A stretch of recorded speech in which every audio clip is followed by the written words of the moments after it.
Welcome back to STL Live. I'm Sarah Bernard, and my guest is PhD and Nutrition Coordinator Lauren Landfried, and we're learning about National Nutrition Month and really the issues, the reason we need good nutrition, which is for our health. And we were talking about in the city of St. Louis, among all age ranges, this huge issue with being overweight and obesity and that kind of thing.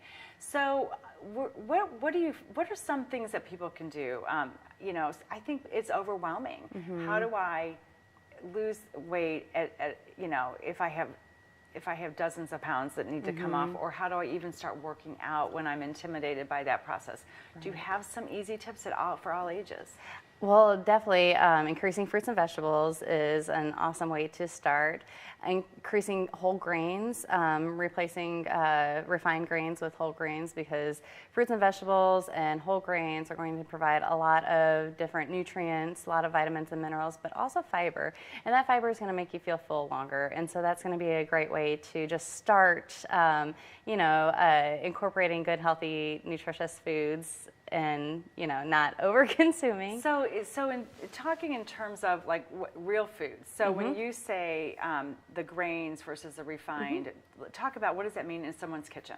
Yeah, so going through the pantry and looking at breads and looking at the ingredient list of breads and going for something that has whole grains or whole wheat as the first ingredient.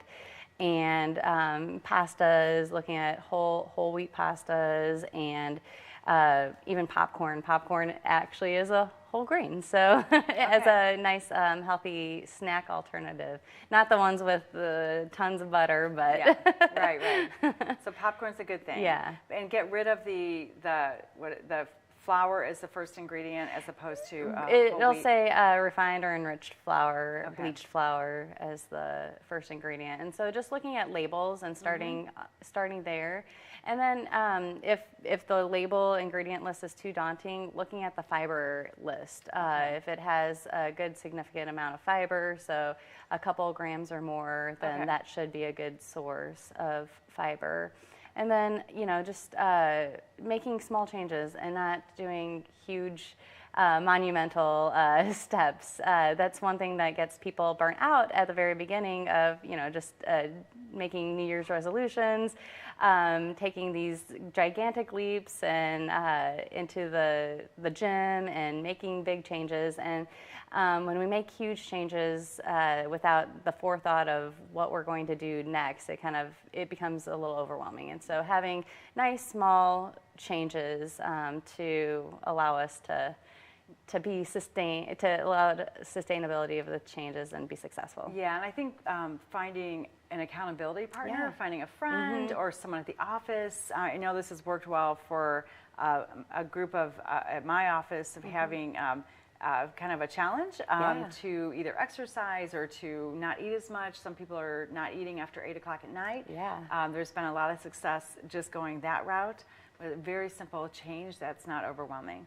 Well, and having that partner and somebody to help support you, because when we do make changes and we do make lifestyle changes, it can be rough to if you don't have the support. And so having somebody to help you through that.